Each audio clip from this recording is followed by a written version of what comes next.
Bonjour à tous et bienvenue parmi nous. Ce podcast s'adresse aux jeunes, aux vieux, aux membres actuels ou aux membres passés de notre communauté de l'ONVT. Il s'adresse au personnel, aux étudiants, aux enseignants. Il s'adresse à tous ceux qui, comme nous, ont envie d'en apprendre plus sur l'école vétérinaire de Toulouse. Sur son histoire incroyablement riche, ses actualités et son avenir. Sur toutes les personnes que nous côtoyons tous les jours, avec qui nous échangeons parfois un sourire ou quelques mots, mais que nous n'avons jamais pris le temps de découvrir. En bref, sur tout ce qui fait la richesse de la mosaïque qu'est notre école. Bienvenue dans les Chroniques du Touche.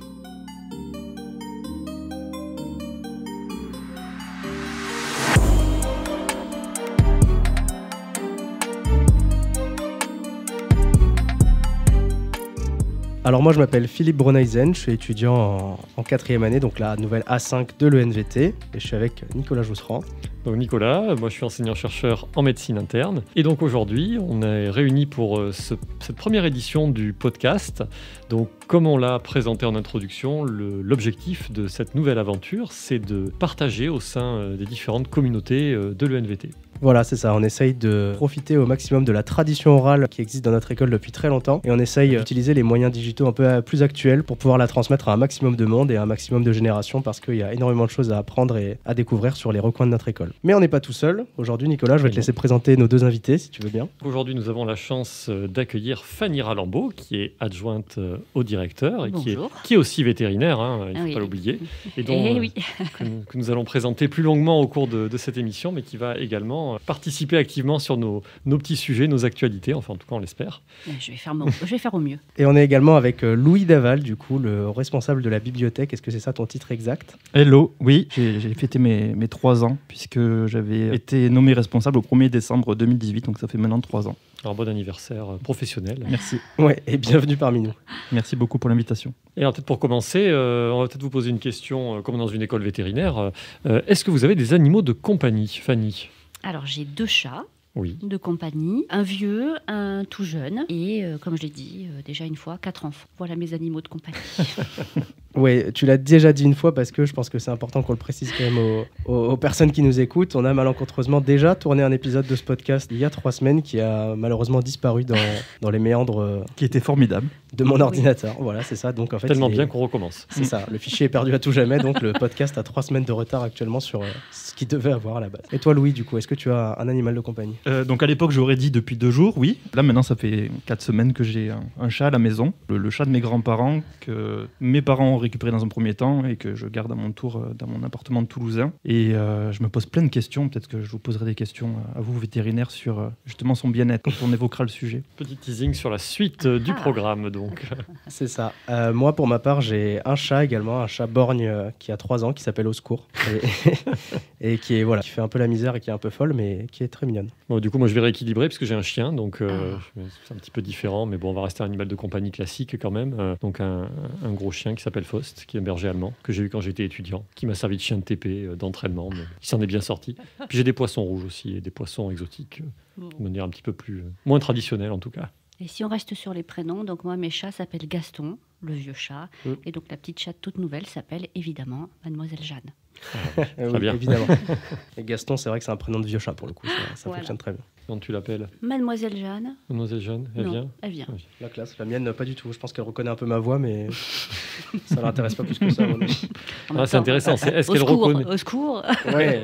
Est-ce qu'elle reconnaît ta voix ou est-ce que tu penses qu'elle comprend très bien et qu'elle t'ignore sciemment en fait ? Parce que c'est toujours ça le problème avec les chats, c'est de savoir à quel moment on met la barre. C'est ça. Je pense que ça dépend si elle a faim ou pas, mais ouais, effectivement. Alors sans transition aucune, on va peut-être parler un petit peu culture. Donc on a demandé à nos 2 invités s'ils avaient des suggestions culture à faire partager aux gens qui nous écoutent, aux membres de la communauté. On va peut-être commencer avec Louis. Donc Louis, tu vis dans la bibliothèque. Niveau culture, ça doit déborder finalement de ta tête. Oui, évidemment, ça déborde. C'est comme pour les vétérinaires, j'imagine que les non-vétérinaires, en tant que non-vétérinaire, on va penser que vous êtes les rois des animaux. Donc non, les bibliothécaires ne sont pas forcément des puits de savoir, on est des techniciens, on aime en général la culture, c'est vrai. On peut aimer lire, on peut aimer beaucoup lire. Moi j'aime lire, mais on n'est pas forcément les plus grands lecteurs de la Terre, comme les vétérinaires ne sont pas forcément les personnes qui possèdent le plus d'animaux. C'est une très bonne comparaison, j'imagine. Donc je vais parler d'un livre que j'ai beaucoup aimé, qui a été écrit par une personne que je connais connais, qui a grandi dans le même village du Lot que moi, qui s'appelle Florence Debove et qui a écrit un livre qui s'appelle Bergère, car son métier est bergère, un très beau métier. Et elle raconte son métier de façon très poétique et très jolie. Dans cet ouvrage, elle explique son amour de la montagne et son amour des animaux. Elle raconte qu'elle fait chaque été une estive qui dure 3 mois, où elle va garder un troupeau de moutons dans les Pyrénées. Et c'est assez passionnant de suivre son parcours, à la fois dans la montagne, mais aussi son parcours interne, avec son rapport à soi face finalement à la nature, face aux animaux qu'elle garde, face à l'immensité de la nature. Et là, elle se retrouve avec elle-même et c'est là qu'elle se sent en fait vivante et en réflexion face à la vie. Elle a besoin de ces 3 mois en fait d'estive pour ensuite vivre les autres mois de l'année avec le monde qui l'entoure habituellement. Et il y a un petit passage que je voudrais vous lire où elle raconte son rapport avec sa chienne, Noké, qui l'aide à on va dire survivre à la solitude à la montagne, puisque c'est son principal soutien dans son métier de bergère. Heureusement, cette chienne pleine de vie, je l'emmène. Je ne saurais ni travailler, ni vivre seul en montagne sans sa présence. Face au troupeau, elle est le prolongement de mon corps. Les pas et les bonds qu'elle fait pour moi en montagne sont autant de kilomètres que mes jambes n'ont pas à parcourir. Elle est bien plus rapide et endurante que moi, et tellement plus apte à la vie sauvage. J'ai appris à décrypter le moindre mouvement d'oreille, de port de tête ou de position de queue pour savoir ce qui se passe autour. Si un cerf pointe le bout de son mufle au loin, si l'ours menace ou si une brebis s'est égarée. Je lis ses attitudes pour capter ses connaissances immédiates. Elle est une présence indispensable à mes côtés, mon binôme au travail comme dans la vie. Voilà, c'est un passage où elle présente son rapport aux animaux qui l'accompagnent. Elle parle beaucoup évidemment de ses moutons qu'elle apprend à apprivoiser au cours de ces 3 mois. Et c'est très touchant de voir et de prendre une pause dans sa vie et de voir en fait notre rapport à la nature à travers ce métier de bergère qui est magnifique. Est-ce que c'est auto-édité ou est-ce qu'elle s'est fait éditer par une maison d'édition, etc. Aux éditions Transboréal. C'est son premier livre ? C'est son premier livre. Elle réalise également des illustrations présentées dans son ouvrage. Et ce livre est évidemment disponible à la BU. Un petit peu d'autopromotion. Jeter dessus. Ouais. Alors, est-ce qu'il pourrait se retrouver dans une des pochettes surprises disponibles ? Tout à fait. C'est une possibilité. C'est une possibilité. Ça peut tomber sur un heureux chanceux. Voilà. À part si les vœux ne correspondent pas à ce type d'ouvrage, mais ça pourrait effectivement tout à fait se retrouver dans une pochette. Parfait. On va laisser peut-être Fanny enchaîner avec sa présentation culture. Alors, moi aussi, je suis venue avec un livre, une BD, parce que j'en ai pas mal chez moi, des BD. Il s'agit d'une petite BD de Marion Montaigne, qui s'appelle La vie des très bêtes, qui s'adresse aux enfants, mais pas que, parce que moi, je les lis régulièrement. C'est pas fait que pour les enfants. Et en fait, Marion Montaigne, c'est l'illustratrice qui a fait la BD que les gens connaissent peut-être un peu plus, qui s'appelle Dans la combi de Thomas Pesquet. D'accord, ah oui. Et donc c'est une illustratrice réunionnaise qui tenait un blog du professeur Moustache. Ah oui, voilà, je c'est connais elle. bien ça.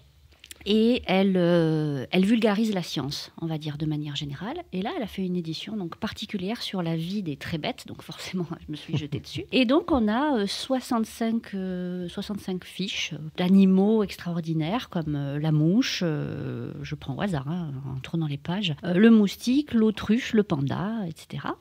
Avec des illustrations qui sont à chaque fois vraiment très, très, très, très drôles. Enfin, moi, j'adore, ça me fait hurler de rire.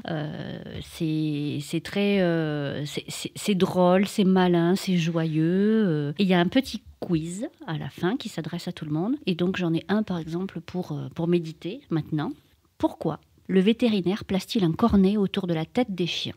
Réponse 1, pour qu'ils arrêtent de trop manger. Petit 2, pour qu'ils ne se grattent pas. Petit 3, pour la décoration. Et donc, on a une illustration à chaque fois et les réponses sont variables. Voilà.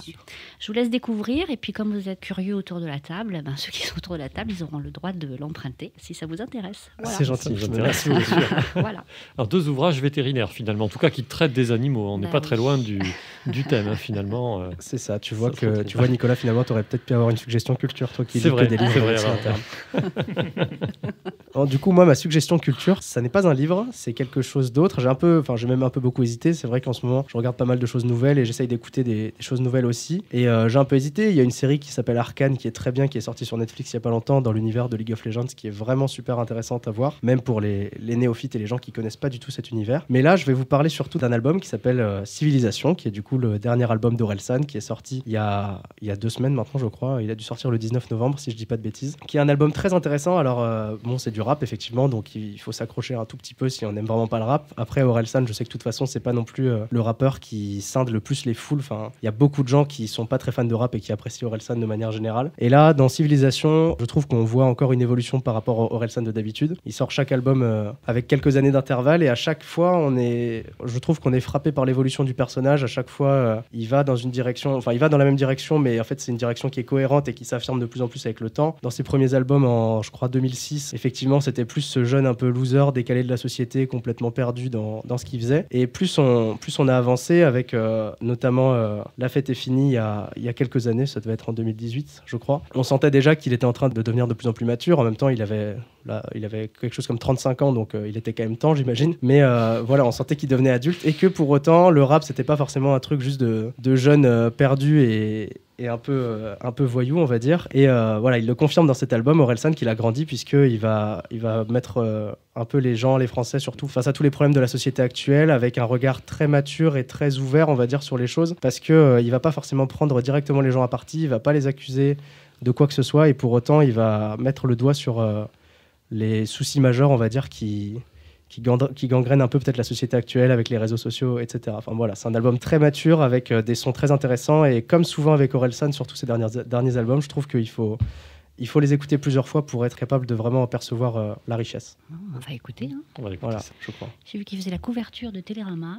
Il y a Oui, il y en a plein un peu partout, là. plein de couves aussi sur les trucs Ouais. qu'écoutent les vieux. Ouais, Voilà, France Inter. là, c'est ce que je me disais, Télérama, c'est pas trop mon domaine. Je fais partie des vieux, là. Ouais, tu as les cheveux grisonnants, Louis, il faut s'en rendre Faut compte. Depuis un moment assumer, faut déjà. assumer, ça y est. Puis en plus, là, il a battu des records, je crois, en vente la semaine dernière, donc bravo à lui, s'il écoute ce podcast, ce dont je doute. On le salue. Voilà, c'est ça. S'il nous écoute. Bien, merci pour vos suggestions culture. Alors maintenant, on va faire place à quelques actualités de l'école. Donc, on va essayer de balayer tout ce qui pourrait intéresser les personnes qui nous écoutent. Et donc, on va peut-être commencer avec quelques actualités étudiantes, Philippe.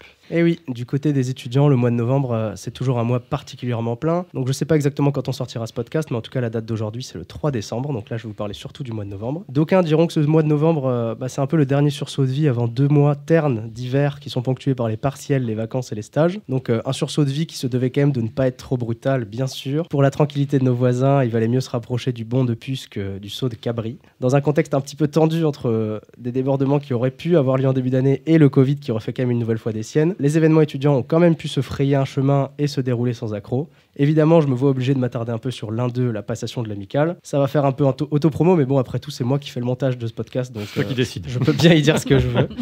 La passation de l'amicale a eu lieu le lundi 15 novembre. Elle a réuni plus de 150 personnes en amphithéâtre Leclinge puis au Cercle, qui est un score plus qu'honorable, qui nous a fait très plaisir, puisqu'en général, ça se passe un peu plus avec une quarantaine de personnes, on va dire. C'est surtout la nouvelle amicale et l'ancienne qui sont là, et il n'y a pas trop de gens extérieurs au processus, on va dire. C'était l'occasion pour Emma Gonard, ma vice-présidente, et moi-même, qui occupais le poste de président, donc de dire au revoir et de dire merci à tous les étudiants que nous avions eu l'opportunité de côtoyer pendant ces 2 mandats successifs. 2 mandats qui n'ont pas été de tout repos, puisque des éléments extérieurs tels qu'un petit virus bien connu ont cherché à nous déstabiliser. Les gens aussi nous ont remerciés le lendemain, ce qui tombait par chance le jour de mon anniversaire. Et avec Emma, nous nous sommes vus offrir tout un tas de cadeaux incroyables, notamment la montre que je porte actuellement au poignet. Voilà, Wow. je montre la Très belle montre. actuellement. Merci. Pour nous succéder, 2 listes se sont affrontées. Une première depuis 2014 quand même. Les 2 listes en présence n'ont pas démérité et c'est celle de Lucie Rock qui a fini par l'emporter. Nous pouvons être sûrs qu'en tout cas, entre l'amicale sortante et l'amicale entrante, la communication sera efficace pour la passation et pour la suite. L'équipe est motivée et de très nombreux postes sont occupés. Il s'agit probablement d'une des listes les plus fournies de l'histoire. Ça ne laisse présager que du bon. Une autre actualité, un peu plus récente celle-ci, concerne la remise des diplômes des élèves de la promotion Barallon-Daniels, c'est-à-dire les A6 actuels. Comme toute bonne remise des diplômes dans notre école, elle aurait eu le mérite de faire un peu parler. Preuve s'il en faut que c'était un événement incontournable auquel il fallait être pour ne pas avoir à se contenter des potins de Radio Tam Tam ENVT. Parce que cette RDD, comme disent les Jones, a fait du bruit, mais a aussi été une très belle cérémonie, organisée conjointement par la responsable communication de l'ENVT, Madame Fernandez, et quelques étudiants, notamment Rémi Julien, Théo Morel et Mathias Lambert. Ce type d'événement, c'est avant tout un plaisir, mais c'est également beaucoup de travail, c'est des imprévus et c'est beaucoup de stress, ce qu'on avait un peu oublié avec le Covid. Aussi, il faut quand même saluer tous ceux qui ont permis à cette RDD de se dérouler. Le cadre de l'amphithéâtre du Capitole était vraiment solennel, les discours touchants et les familles touchées, le buffet était de qualité et le feu d'artifice sensationnel. Donc on peut quand même, malgré le raffut maladroit qu'elle a pu provoquer, qualifier cette remise des diplômes de succès et féliciter les étudiants fraîchement diplômés. Oui, un grand bravo à eux, effectivement. Oui. Cette belle remise de diplôme, en espérant que le rythme maintenant d'une remise de diplôme par an puisse être tenu sans annulation. Et oui, on verra en fonction de l'actualité. Voilà. Bien sûr. Juste pour compléter ce que tu disais, hein, Philippe, sur l'amical et tes 2 mandats, on l'a dit à plusieurs reprises, mais en tout cas, là, je reprends ma petite casquette administration. On a vraiment travaillé étroitement et avec une vraie confiance réciproque et on veut le saluer. C'est pas comme ça tout le temps, c'est pas comme ça partout. Et donc, nous, on a été ravis de travailler avec vous. Et on sait que la future amicale, ça va être pareil, c'est évident. Oui, c'est sûr que... Et voilà, quelquefois, on a des dossiers compliqués ensemble, on n'est pas toujours d'accord, etc. Mais on a toujours su dialoguer en confiance et on espère que ça va durer. Voilà. Et pour la RDD, oui, on est tellement bien à l'ENVT que quelquefois, on a tendance à oublier qu'il y a des gens qui travaillent derrière pour que tous les étudiants soient bien, en fait. Oui, j'avais envie de dire également qu'on avait bien fonctionné entre l'amicale depuis 2 ans et la bibliothèque, et que Philippe ne m'a jamais tenu rigueur de ne pas l'avoir retenu comme jobiste de la bibliothèque. Tu sors les vieux dossiers. Les vieux dossiers. Je l'ai toujours en travers de la gorge, Louis, et je t'en veux toujours. D'ailleurs, ce soir, tu payes. C'est ton tour de payer, Louis.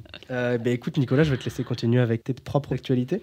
Alors, autre actualité du moment, qui va peut-être concerner un petit peu plus largement le public de l'école. Récemment, il y a un plan de renforcement qui a été annoncé par le ministère de l'Agriculture et qui concerne au premier chef les écoles vétérinaires. Et donc, dans ce plan, l'école vétérinaire de Toulouse se voit attribuer, comme les 3 autres, en tout 7 postes supplémentaires. Donc, 4 postes de titulaires qui sont spécialement fléchés pour l'enseignement et l'enseignement clinique en particulier. Donc les raisons sont multiples, hein, principalement l'encadrement de promotions qui sont toujours plus nombreuses et puis pour un désir d'améliorer la qualité aussi de l'enseignement. Et puis aussi 3 postes de contractuels qui ne sont pas forcément, même probablement pas des enseignants, mais qui sont dédiés, on va dire, au fonctionnement global de l'école, à l'accompagnement de l'enseignement d'une manière générale.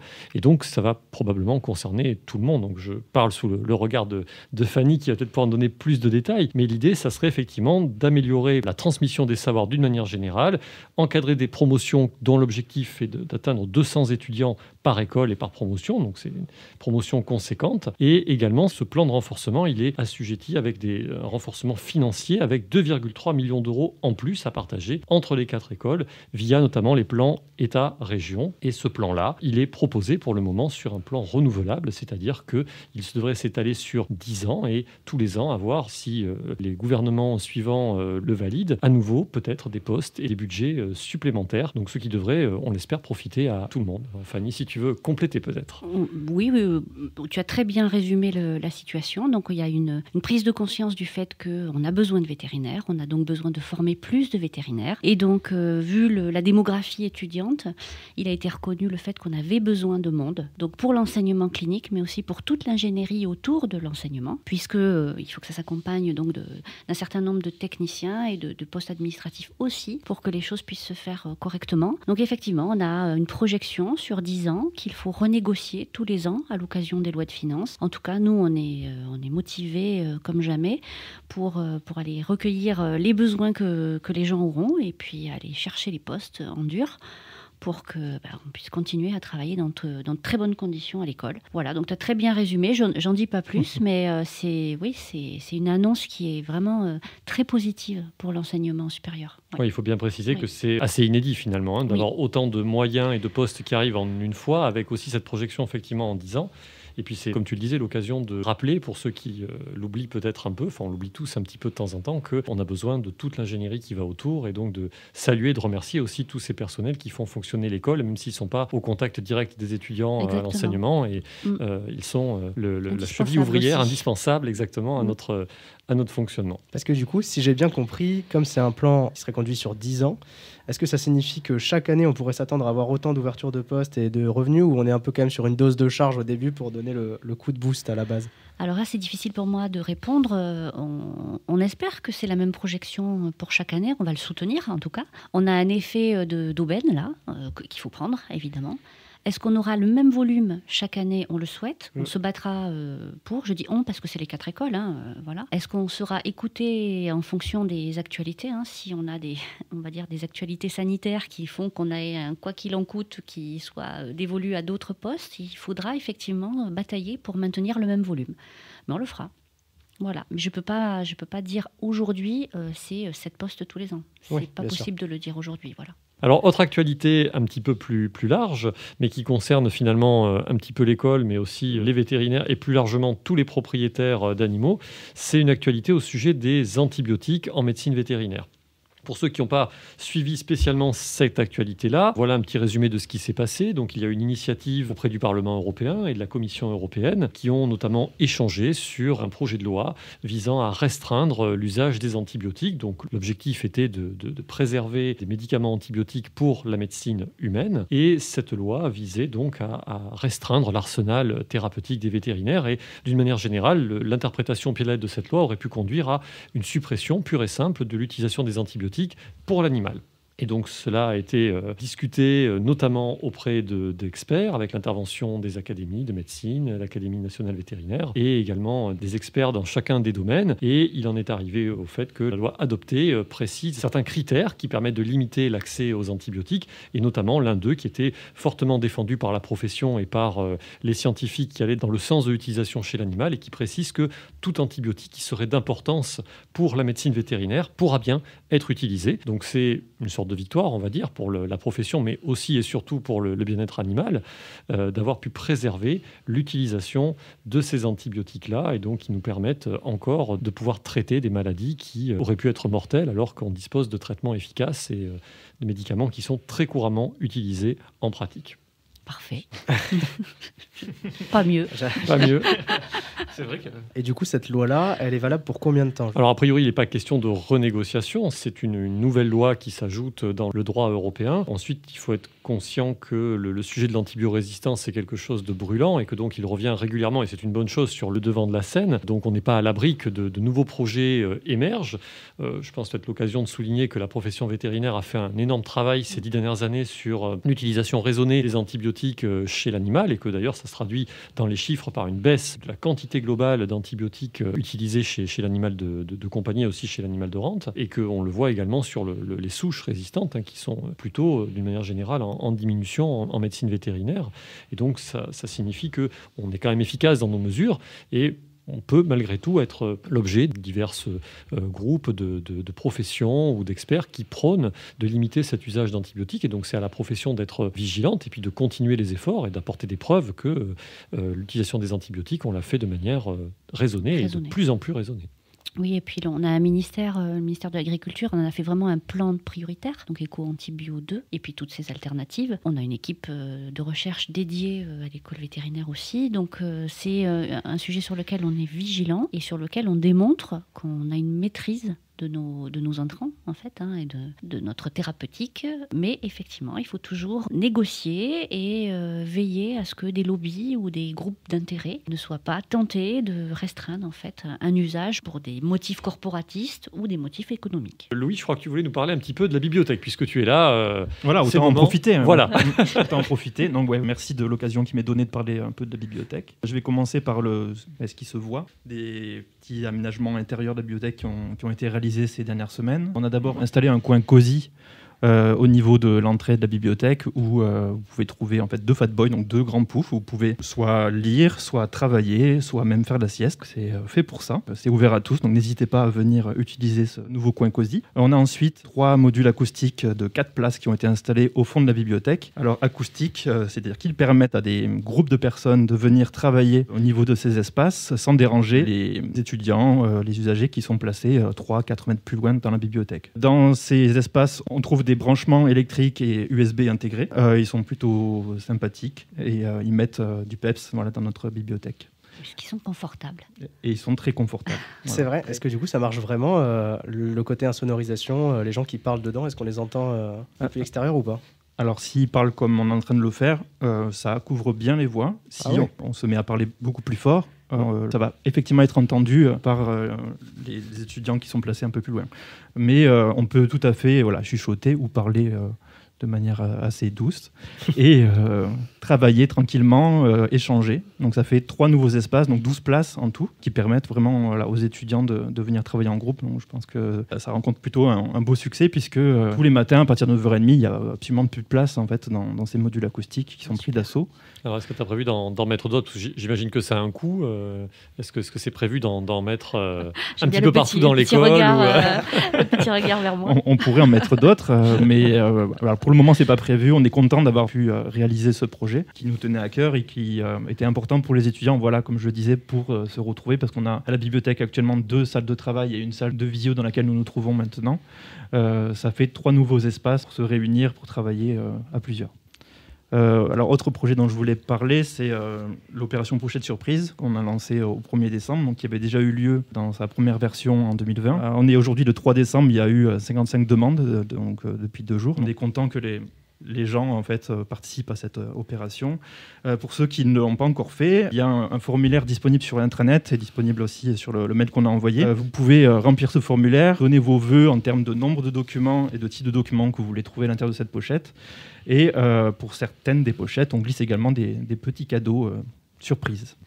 Et le premier, il a des chocolats, c'est ça?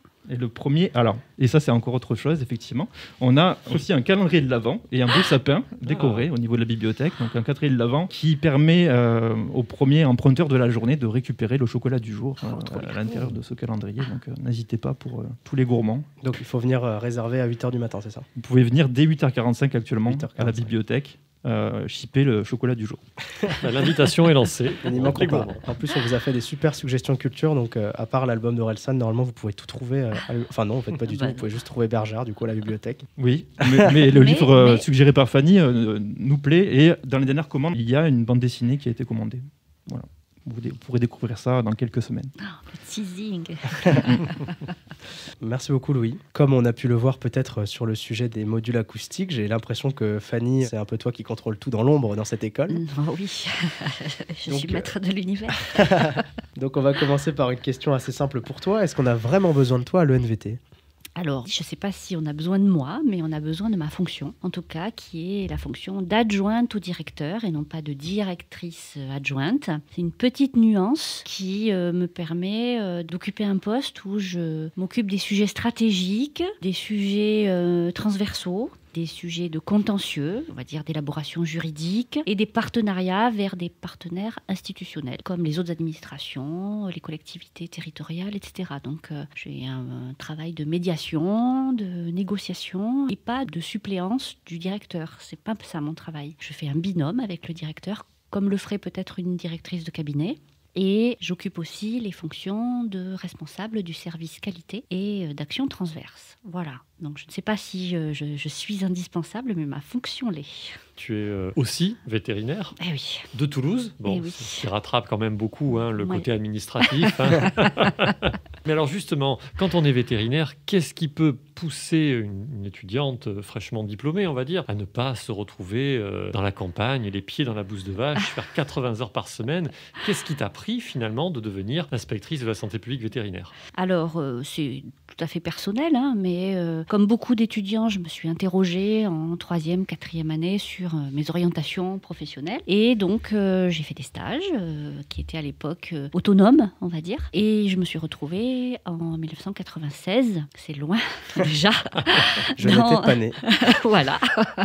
Dans une direction des services vétérinaires où on a eu donc les premiers cas de vaches folles à traiter, avec l'impact médiatique à l'époque, etc. Et là, ça a été pour moi la révélation de me dire, mais oui, je veux faire un métier de service public, au contact du public, et je veux faire de la santé publique. Et si je peux sauver le monde, c'est super. Voilà, d'où ma motivation de l'époque, et qui est finalement, quand on voit les jeunes qui s'orientent vers les carrières d'inspecteurs de santé publique, reste toujours la même. Donc je me sens très très jeune encore. Voilà. On ne dira pas le contraire. Non, il ne faut pas. Ce serait vraiment malvenu de notre part, effectivement. Et donc, tu as quand même préféré faire ISPV pour finalement surveiller des carcasses à l'abattoir, c'est ça ? Oui, voilà. Surveiller les carcasses à l'abattoir, tuer des animaux et gérer des administrations. Voilà.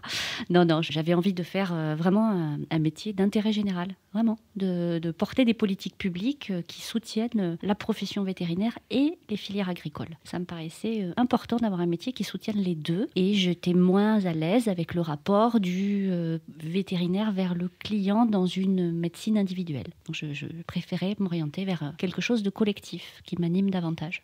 Et donc finalement, beaucoup d'administratifs. Et alors, Oui, beaucoup d'administratifs, pas de soins, en tout cas pas de soins directs, comme on l'entend dans une pratique individuelle. Ça te manque ? Oui, ça me manque, oui, bien sûr. Donc j'expérimente sur mes propres animaux qui souffrent du coup, mais je suis plus attirée vers la vision individuelle, la vision collective justement du soin et l'orientation de la stratégie de ce qu'on peut faire sur une population. Donc l'épidémio, la gestion des zoonoses, le maintien d'une économie de filière, qui sont peut-être des choses qu'on voit moins en direct quand on est étudiant et qui prennent peut-être plus d'importance quand on vieillit. Voilà.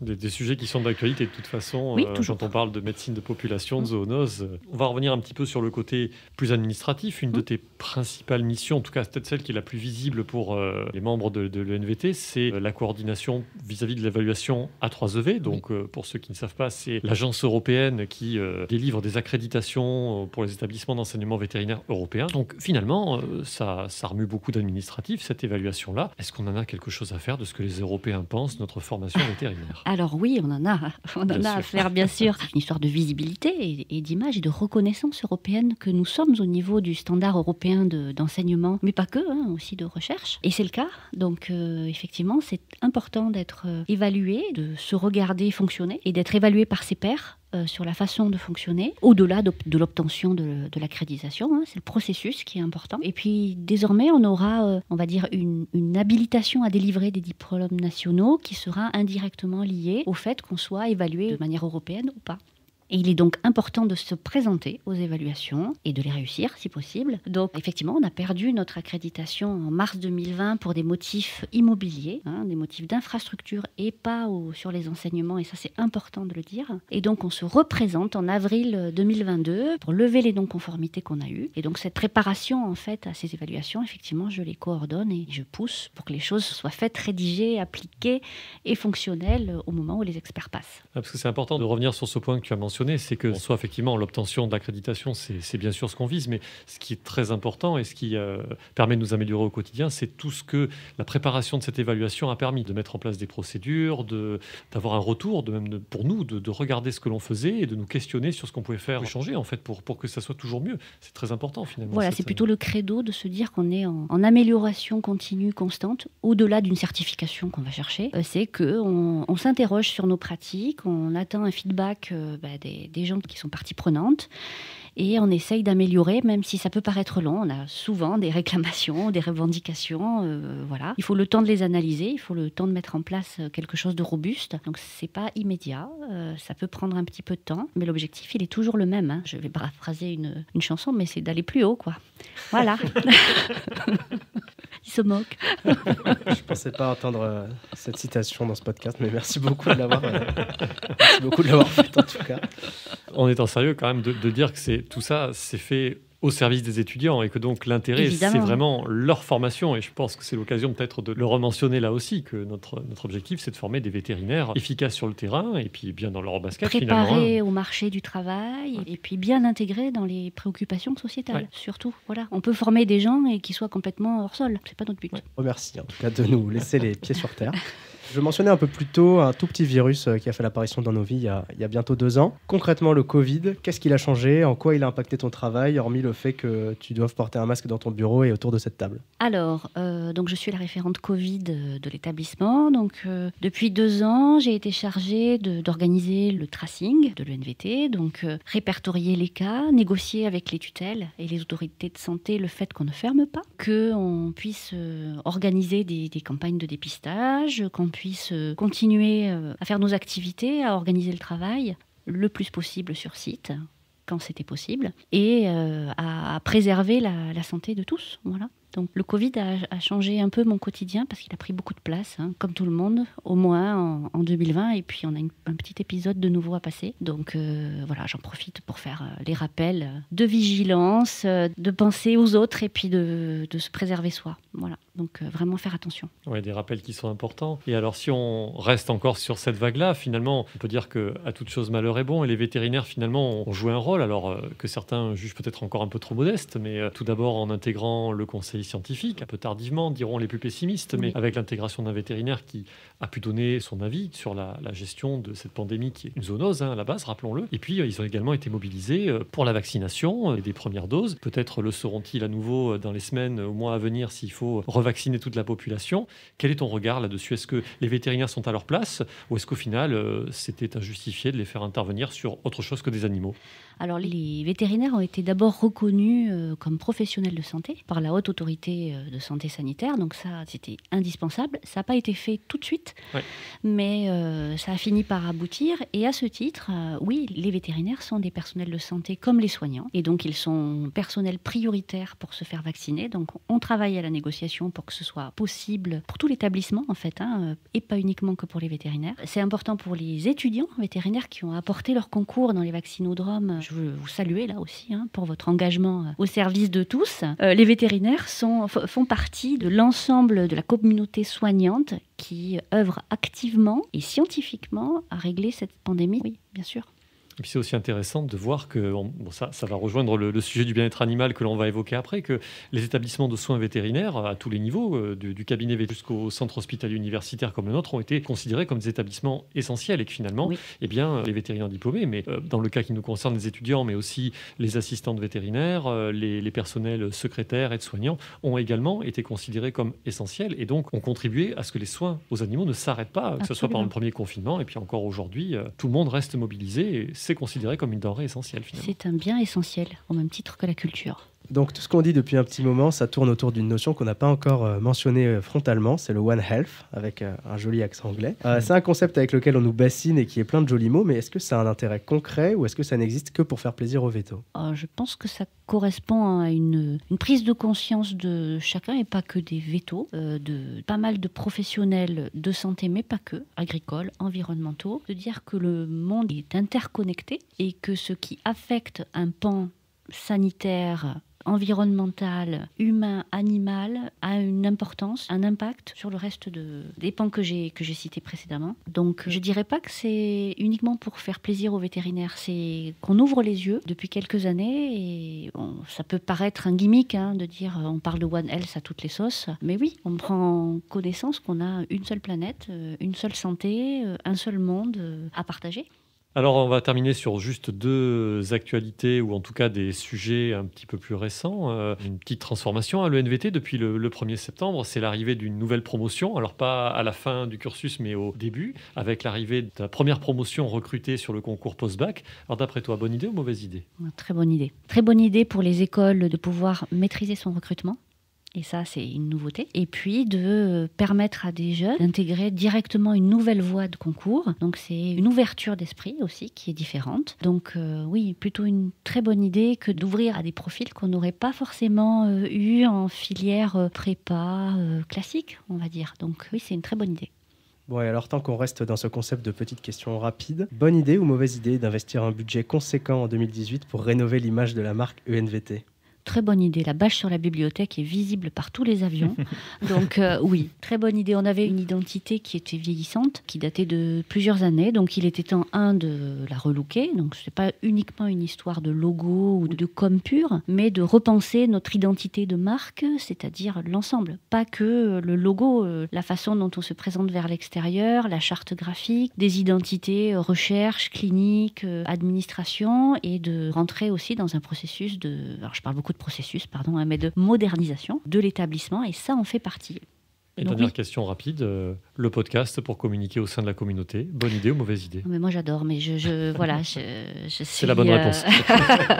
Je suis fan de l'audio de manière générale, donc Ah. merci de m'avoir invité pour Merci ce à premier, toi. deuxième enregistrement. Ouais, c'est ça, avec plaisir. Après, c'est vrai qu'en général, quand on s'est fait une prise, c'est mieux, mais on fait avec ce qu'on peut. En tout cas, on est très content de vous avoir avec nous. Merci beaucoup Fanny de t'être prêtée à l'exercice de nos questions acerbes que tu avais déjà découvert une première fois. Et donc nous allons passer maintenant quelques minutes à parler du sujet principal que nous avons choisi pour cette émission, qui est le bien-être animal. Alors un sujet un petit peu vaste, on va se concentrer sur quelques aspects aujourd'hui. L'idée n'est pas de tout balayer. Et nous avons demandé à notre deuxième invité, celui qui est extérieur au monde vétérinaire, de nous faire un petit texte sur ce qu'il pensait du bien-être animal et des petites interrogations qu'il avait. Et puis ça lancera le débat. Donc Louis, on t'écoute avec attention. Chers auditeurs, chères auditrices, chers animaux, qui suis-je pour parler du bien-être animal? Moi, un homme, un animal politique, un loup pour l'homme, un loup pour le loup, un Louis. Mercredi soir, je me suis rendu à Tournefeuille, au cinéma Utopia. Une ambiance conviviale, du monde, un restaurant en ébullition où s'entremêlent les mets et les mots, de la chaleur humaine en ce début d'hiver. À l'affiche, un film, Animal, de Cyril Dion. Non, rien à voir avec Céline Dion, Philippe. Animal est un film magnifique, qui dresse un portrait peu flatteur, c'est le moins que l'on puisse dire, de l'impact de l'homme sur le vivant, mais qui donne aussi des clés d'espoir, avec des femmes et des hommes attentifs à ce vivant. Et je pense que là se situe le bien-être animal, dans la prise de conscience de notre rapport à l'autre, à cet autre qui est animal, sensible comme nous, ayant des besoins comme nous, notamment de respect. On pouvait déjà être pleinement concerné, mais si ce n'est pas le cas, ce film nous y aide. Les images sont fortes et on se retrouve à proximité des animaux. On voyage avec eux, on souffre avec eux, on s'émerveille de leur beauté, du rôle indispensable qu'ils jouent sur notre planète, de leur existence simplement. Et au-delà du discours sur la préservation animale, il y a ce que retient Bella, la lycéenne anglaise que l'on suit dans ce film. S'intéresser aux vivants, être conscient du lien entre toutes les espèces, cela permet de grandir aussi en tant qu'humain. Le bien-être animal, ce n'est pas si votre chien, votre chat va bien. Le bien-être animal est indissociable du rapport avec l'humain. Il réside dans le respect que l'on doit à l'animal et aux vivants en général.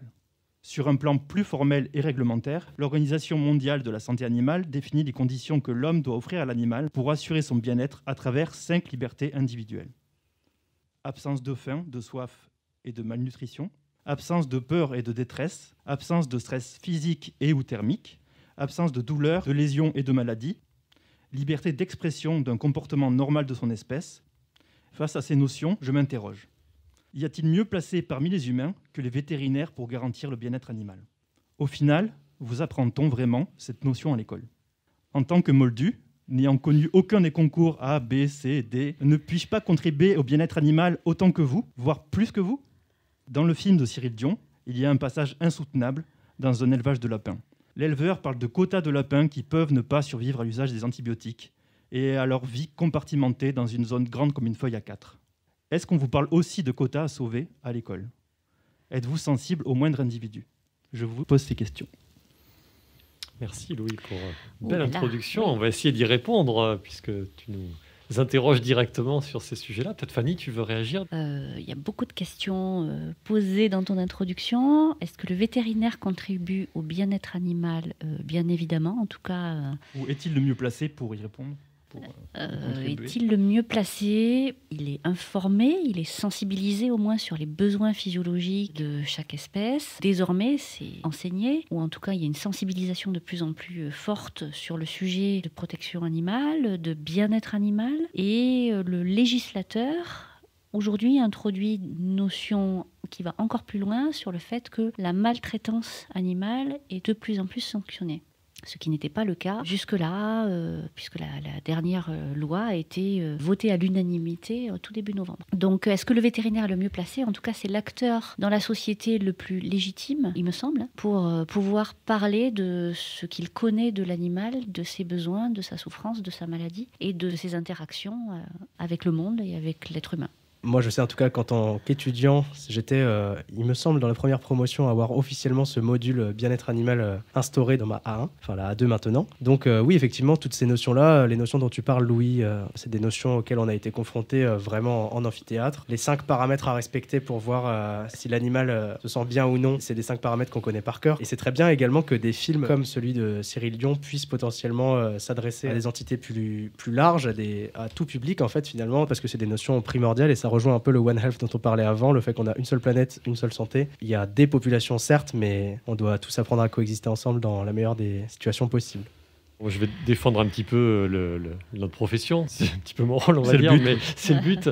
Moi, j'aime bien la formulation qui dit que le vétérinaire, c'est le polytechnicien de l'animal et que finalement, on est formé à beaucoup de choses. Alors, c'est vrai que notre cœur de métier historique, c'est la médecine de l'animal et la chirurgie. Donc, c'est surtout la santé. Et le fait que les vétérinaires parlent de bien-être animal, c'est quelque chose qui est arrivé plus tardivement, mais sur lequel maintenant, la profession a une volonté de s'engager. Et donc, par exemple, il y a un comité qui a été mis en place par l'Ordre des vétérinaires, un comité d'éthique qui vise principalement à garantir le bien-être animal et apporter aussi des solutions. Et donc, il se prononce sur un certain nombre de sujets sur lesquels tout un chacun peut être confronté, mais aussi et surtout sur les situations pour lesquelles le vétérinaire peut intervenir. On pourrait citer par exemple l'euthanasie, sur lequel ils se sont prononcés. Qu'est-ce que c'est qu'une euthanasie éthique ? À partir de quel moment on peut décider que la fin de vie d'un animal respecte son bien-être ? Donc, par exemple, situation de maladie incurable, de souffrance, mais aussi de propagation de certaines maladies dans l'intérêt collectif. Et donc, ce sont des éléments sur lesquels les vétérinaires se prononcent et aujourd'hui ils sont sollicités. Donc, on ne peut pas revendiquer l'exclusivité sur ce concept-là, mais je pense qu'on a des choses à apporter, ça c'est certain.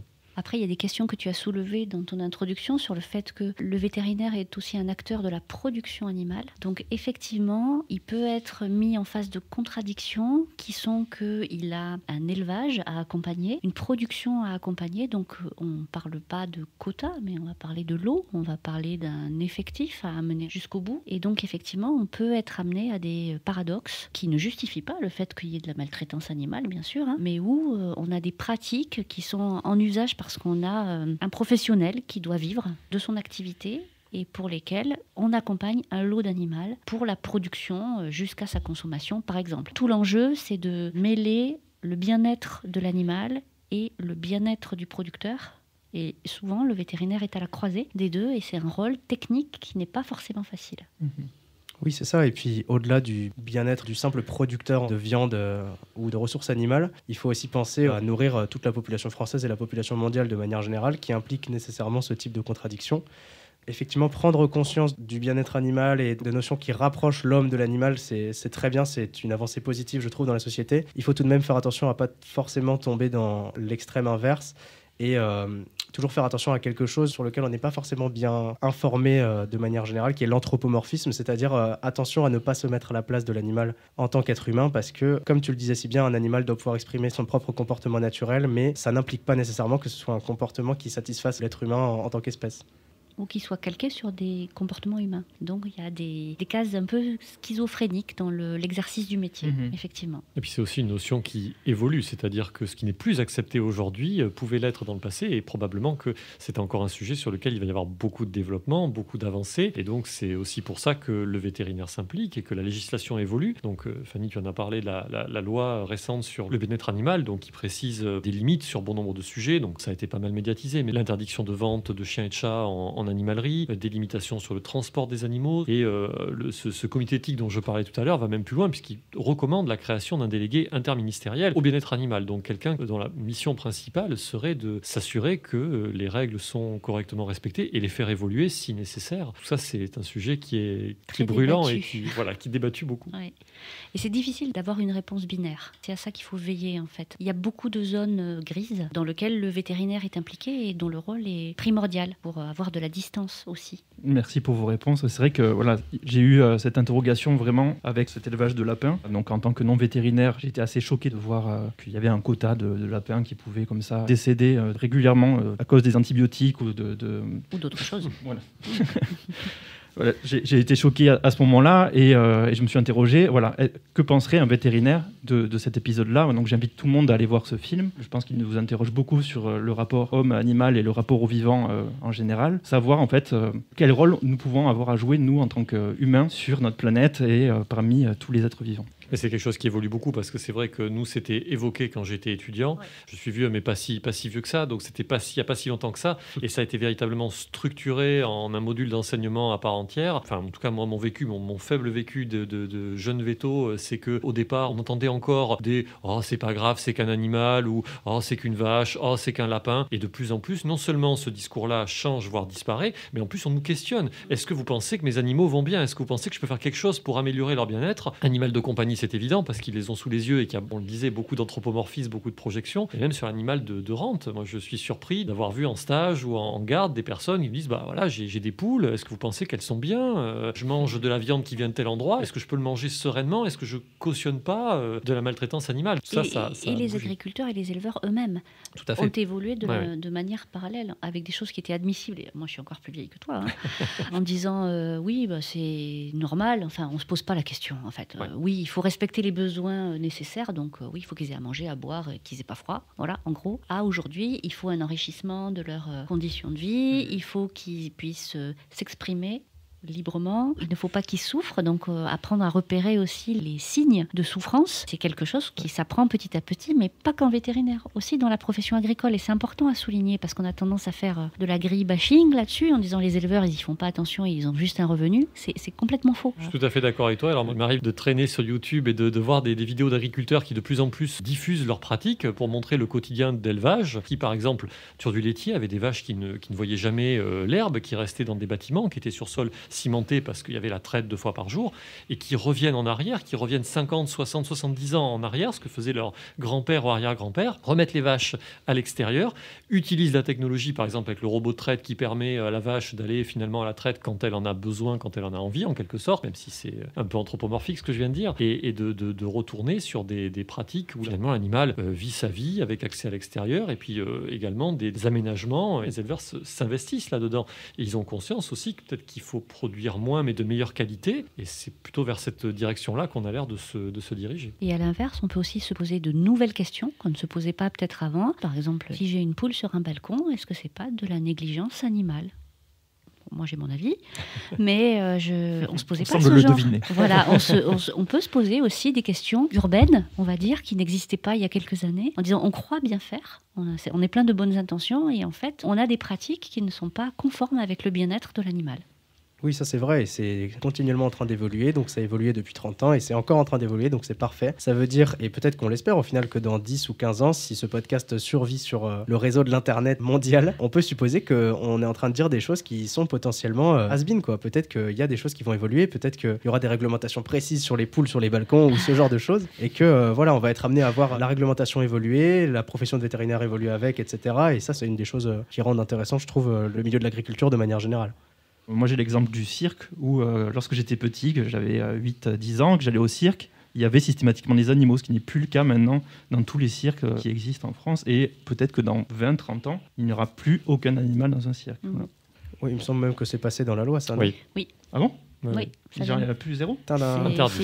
Il y a un délai de carence, je ne l'ai plus en tête, mais effectivement, oui. Ils ne peuvent pas en acquérir des nouveaux, en tout cas. Voilà, pas acquérir de nouveaux, et puis dans les parcs aquatiques, en fait.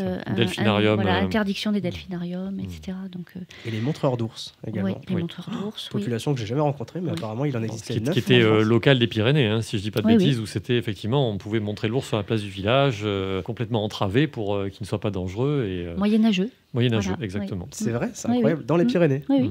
Encore maintenant. C'est fou. Je pense qu'il n'y en a plus beaucoup maintenant, mais j'apprends quelque chose. J'étais pas du tout conscient que ça existait.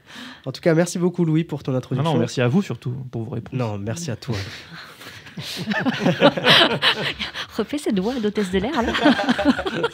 Et sur votre gauche, les sorties d'urgence. Merci Louis du coup pour la énième fois de ton introduction qui était très intéressante. Je trouve que ça nous a permis de bien discuter d'un sujet sur lequel globalement on est censé tous être d'accord, mais il y a quand même des choses à dire et des choses à raconter dessus, donc merci beaucoup. Et je vais te laisser Nicolas avec ta chronique. Il paraît, tu l'as dit en off, que c'était la chose la plus intéressante du podcast, donc j'espère que vous êtes encore restés jusqu'ici pour écouter ce que Nicolas a à nous dire et ça promet d'être très intéressant. Voilà, si vous êtes endormi, réveillez-vous, c'est le moment intéressant. Non, je plaisante évidemment, mais on va revenir un petit peu à notre NVT, puisque l'objectif c'était aussi de faire partager un petit peu de l'histoire. Alors quand on a fait le plan du podcast avec Philippe, on s'est dit qu'on allait consacrer quelques minutes à parler soit d'un personnage, soit d'un lieu marquant de l'ENVT. Et pour commencer avec ce premier épisode, j'ai choisi de ne pas choisir en fait. Et donc je vais vous parler de Pierre Ponce, qui vous allez le voir remplit les deux conditions. Alors la Pierre Ponce, non, on risque de décevoir les professionnels de l'esthétisme qui combattent les callosités ou encore les aficionados des jeans stonewash. Il ne s'agit pas de cette pierre volcanique utilisée pour ses capacités abrasives. Et non, bien sûr, on va parler de ce personnage haut en couleur, le professeur Pierre Ponce, et le stade de notre beau campus qui a la chance de porter le même nom. Le petit Pierre, qui n'était pas si petit que ça en fait, est né en 1894 et il intègre l'ENVT alors situé à Matabio, donc à l'emplacement de l'actuelle médiathèque, en 1918 et il en sortira diplômé en 1922. Mais il ne sortira pas bien loin, puisqu'il sera recruté l'année d'après comme maître assistant, chef de travaux pratiques, c'est le terme à l'époque, en zootechnie. Donc pour les poulots qui nous écoutent, la zootechnie, c'est la science de l'élevage, ce qui inclut des interminables listes à l'époque, et encore aujourd'hui, de races bovines, ovines, équines et autres. Exigeant, il sera un excellent sujet de caricature pour les étudiants, de par son allure de colosse associée à une voix de fossé qui tranchait avec son physique. Et donc là, il me vient l'envie de vous raconter une anecdote savoureuse. En fin d'année, se tenait pour les étudiants le traditionnel oral d'évaluation de fin d'enseignement. En costume-cravate, chaque aspirant vétérinaire passait tour à tour devant le redoutable examinateur. C'est le tour d'un étudiant de deuxième année, donc un barbeau, c'est comme ça qu'on appelle ça à l'ENVT. Excellent élève, c'est son tour de tenter sa chance. Donc il tire au sort un sujet et il devra traiter des canards. Mauvaise pioche pour lui, il a fait l'impasse. À l'époque, point de Jean-Luc Guérin ou de Mathias Delpont pour négocier le nouveau sujet, et donc il s'avance sur l'estrade en bois qui crie sous chacun de ses pas. Lentement, la main tremblante, il se présente devant le vénérable maître et prend son inspiration pour exposer le vide abyssal qui constitue son savoir. Il s'apprête à parler quand soudain, on frappe énergiquement à la porte. Sauvé par le gong, la sentence est repoussée de quelques minutes. « Qui est-ce » tonne le professeur. Alors c'est un sioux, alors qu'on prend dans le jargon estudiantin vétérinaire de Toulouse, un garçon de laboratoire. La commande de vin de notre pédagogue était enfin arrivée au service. « Où dois-je la mettre » demande-t-il. « Eh bien, comme d'habitude, enfin, dans la cave. »« Mais monsieur le professeur, vous savez, avec le soupirail, c'est compliqué, et puis... »« Bon, ça va, ne vous embêtez pas, je descends. » Se tournant vers son élève, « Commencez, je vous écoute. » Tandis que Ponce disparaît dans les entrailles du service de zootechnie, notre brillant barbeau commence son exposé. Alors, les canards, tout d'abord le canard colvert, le colvert qui est donc un canard, que l'on appelle le canard colvert, donc enchaînant les unes aux autres des phrases vides, répétées dans un ordre différent, n'arrivant pas à trouver une inspiration pour ses connaissances. En bas, le remue-ménage s'intensifie, quand tout à coup, l'enseignant passe la tête dans l'entrebâillement de la porte. « Bon alors, vous avez fini ?» dit-il agacé. « Presque, monsieur, presque. Bon, écoutez, ça ira, 12 au suivant. » Ainsi fut sauvé notre spécialiste des anatidés de ses connaissances qui étaient un petit peu fluctuantes. Mais parler de Pierre Ponce, c'est parler de rugby et de l'histoire intime de l'ENVT et du stade toulousain. Pierre Ponce, en effet, pratique le rugby, d'abord à Perpignan, puis va poursuivre ce sport à l'ENVT. Et à l'époque, le rugby à l'ENVT, c'est donc au stade toulousain que ça se passe. Pierre Ponce, grand gabarit pour une première ligne, était doté d'un physique très avantageux. Ses coéquipiers l'avaient donc surnommé la Joconde, dû principalement à ce petit sourire caractéristique que vous pourrez trouver sur ses photographies. Au sein du stade toulousain, il joue pilier, mais se trouve aussi au talon. En 1920, Pierre obtient sa première cape en équipe de France. Donc sa carte internationale porte le numéro 120. Et il joue contre l'Écosse lors du tournoi des 5 nations. Il ne sera malheureusement pas présent pour le seul match du tournoi qui n'est pas perdu par la France cette année-là. En 1922, il remportera avec le Stade Toulousain la finale du championnat en battant Bayonne 6-0. Pour sa dernière rencontre en équipe de France, il prendra sa revanche sur l'Écosse avant de mettre un terme à sa carrière sportive pour se consacrer à la médecine vétérinaire. Il restera toutefois proche du milieu du rugby puisqu'il intégrera le comité de direction du Stade Toulousain en 1939 et en prendra même la présidence en mai 42. Et il quittera ses fonctions en 1944. La suite de sa carrière peut se résumer en une expression, la nouvelle école vétérinaire de Toulouse. En 1945, le professeur Ponce devient directeur de l'ENVT. son principal cheval de bataille, le nouveau campus à construire. Il est entre autres partisan du transfert en limite de la ville, et donc avec Noël Lemaresquier, qui est l'architecte en chef, et Marcel Petit, ancien directeur de l'ENVT, devenu inspecteur général des écoles vétérinaires, ils conçoivent le campus situé à Saint-Martin-du-Touche, et sur ce campus, il va prévoir un équipement très important, le stade de rugby, bien évidemment. Donc c'est lui qui insista pour que cet équipement soit installé. Parmi d'autres équipements qui avaient été prévus et qui seront coupés pour des raisons budgétaires, adieu la piscine, adieu le gymnase, adieu le terrain de tir au pigeon d'argile, mais par contre le stade de rugby, lui, va demeurer. Il sera directeur de l'ENVT jusqu'en 1964, date fatidique du déménagement au Capel, et donc il finit premier ex-aequo en termes de durée de mandat, puisqu'il sera directeur pendant 19 ans consécutifs. Il prend ensuite une retraite bien méritée. Il continuera à vivre place Wilson, où il décède en 1981. Et donc, faisons un petit bond dans le futur, puisque c'est le 29 mai 1999 que le professeur Bénard, directeur de l'ENVT de l'époque, fait inaugurer en quelque sorte le stade qui portera désormais le nom de son constructeur, Pierre Ponce, dans notre beau campus. Et donc, il profitera de l'occasion pour inaugurer également le nouveau cercle avec les vestiaires qui seront l'aboutissement de ce projet de stade. Alors ce stade aujourd'hui, il est mal en point, il reste un atout majeur de notre école. Qui se souvient du temps où il était copieusement arrosé et entretenu quasi quotidiennement? Aujourd'hui, il est dans un état plus que préoccupant. Mais il accueille toujours les manifestations de rugby, mais aussi des autres sports et conserve une place importante dans la vie étudiante. Car pour plagier Albert Camus, un tout petit peu seulement, il n'y a pas d'endroit au monde où le vétérinaire toulousain est plus heureux que dans un stade de rugby, évidemment surtout celui où nos adversaires se frottent à la Pierre Ponce. Évidemment. Et donc nous profitons de l'occasion pour souligner à la représentante de la direction présente que ce stade aurait peut-être besoin d'un petit coup de pouce pour retrouver son lustre d'antan. Je ne peux pas répondre à cette question immédiatement, mais je le note attentivement. C'est vrai que les vétos toulousains, de manière générale, et le rugby, c'est une longue histoire d'amour grâce à des personnages comme Pierre Ponce que tu as présenté de façon remarquable. Remarquable, voilà, c'est ça. J'allais dire brillante.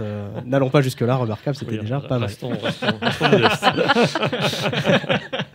Non, c'était bien. Tu cloues le bec, à chaque fois tu cloues le bec. Oui, c'est ça, en fait, je fais des trucs bateaux, donc du coup, personne n'a plus rien à dire après, en fait. Non, c'est ça. pas bateau. Et bien donc il nous reste à remercier très chaleureusement nos deux invités qui ont accepté de se prêter à l'expérience, une deuxième fois qui plus est, de nos questions, et puis on les a mis à contribution quand même pour préparer quelques petites choses avant de venir. Donc merci infiniment Fanny d'avoir accepté et d'avoir représenté la direction pour cette première émission, en espérant qu'on ne t'a pas traumatisé. Non, je survivrai et je serai même prête à revenir une troisième fois. Une troisième fois encore. Avec grand plaisir. Et merci beaucoup Louis également d'avoir accepté de te mélanger à nous trois vétérinaires et d'être venu nous challenger sur le bien-être animal et puis nous avoir accueillis parce que, précisons-le, nous enregistrons dans les locaux de la bibliothèque et nous sommes très confortablement installés. Donc merci beaucoup pour tout ça et puis de la même façon tu es le bienvenu pour de prochains épisodes s'il y en a. Avec plaisir et j'espère qu'il y en aura beaucoup. Et puis t'as encore plein de trucs à dire donc.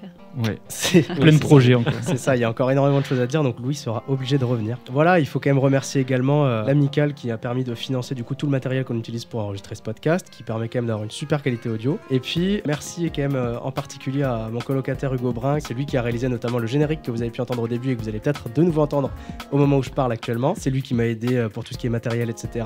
Malheureusement quand il était présent on a loupé l'enregistrement donc peut-être que c'est mieux quand il est pas là. Et si vous entendez ce message, eh bien c'est que vous êtes arrivé au bout de notre premier podcast. Merci du fond du cœur de nous avoir écoutés et nous espérons que les chroniques du Touche ont pu vous apprendre des choses sur notre école. Nous sommes très friands de tous vos retours. On va bientôt créer une adresse mail pour que vous puissiez discuter avec nous. Vous pouvez aussi nous en parler en face parce que tout l'intérêt de ce podcast, c'est peut-être justement de créer un peu de discussion et de dialogue entre des personnes qui se croisent tous les jours et qui ne se connaissent pas forcément plus que ça. Merci à tous. Merci beaucoup. Merci à tous, à bientôt.